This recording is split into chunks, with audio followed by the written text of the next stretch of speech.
So here we have the hip thrust with the hip circle. So the band around my knees right here are above my knees. It's called a hip circle or a slingshot. They're about $25 off of Amazon. I like the medium size for most people. This one packs a lot of resistance. So if you are new to these kind of exercises, or you feel like your glutes and core are super weak, which most of you probably do feel like that because you're doing the plan, then you might actually want to start with the thin ones that I actually have in the pictures of the plan, which those are just like thin rubber, like booty bands, I think they're called, but you can find them on Amazon for probably $5. So either one will work great. So when you put the band on, regardless of what kind of band you have, you're going to put it about 2 inches above your knees. You can put it up higher. Just know that the higher you go, the easier it's going to be. And the lower you go to your knees, the harder it's going to be. So we're going to go into a hip thrust position. The hip thrust position, we're going to talk our way through because I see that like 85% of people do it wrong, and it's really important to get this exercise down. There's so many movements that are like this that you really need to understand what a pelvic tilt is, and you really need to understand how to engage your glutes here and not put it in your quads, or not put it in your lower back, not strain your neck, and of course not strain your abs.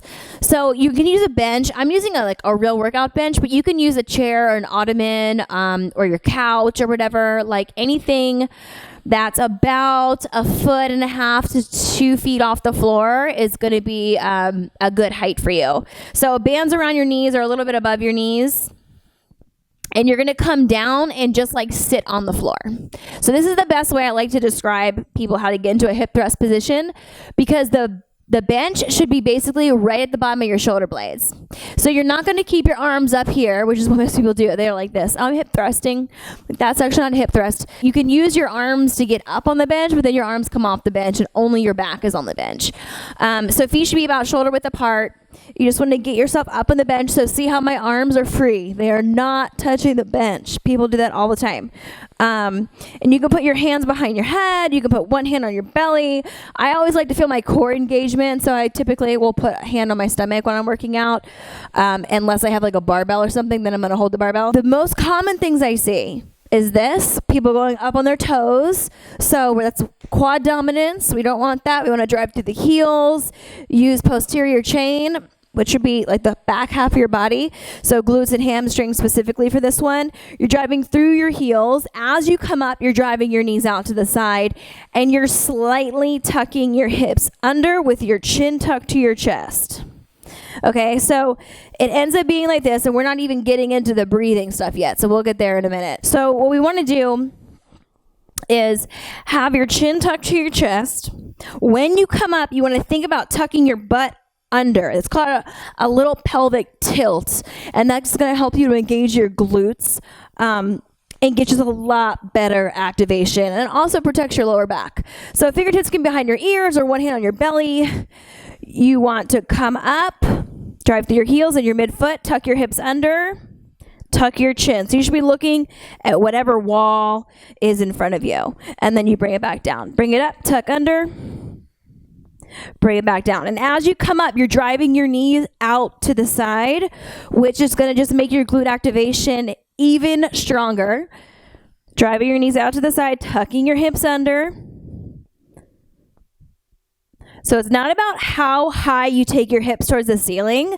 Like I hear people coach that a lot. Like, take your hips higher. Like that's actually a really, really poor coaching cue, because then that puts people into hyperextension and they're not engaging their glutes.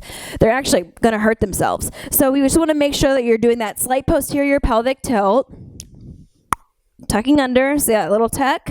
Squeezing your glutes, driving your knees apart as you go. So now we're going to do the breathing. So just like every other exercise, you're going to inhale and release at the bottom, and then you're going to exhale when you're working. So as you go up, and then for this exercise, as you go back down as well, you're going to be performing your exhale with pelvic floor engagement and ab activation, gently drawing your abs to spine and engaging them.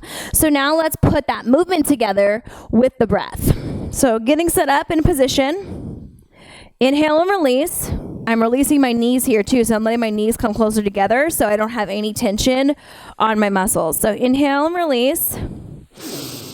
And now as I exhale, I'm going to drive my knees out to the side, drive my hips up, engage my pelvic floor, gently pull my abs towards my spine and engage, and exhale. So I know it's a lot, so if it takes you a couple times, that's okay.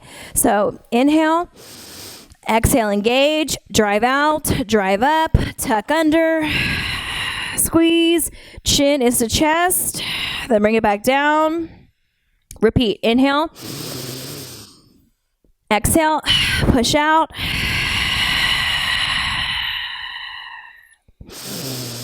Inhale.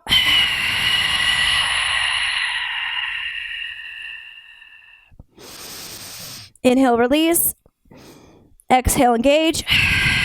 Drive out to the side.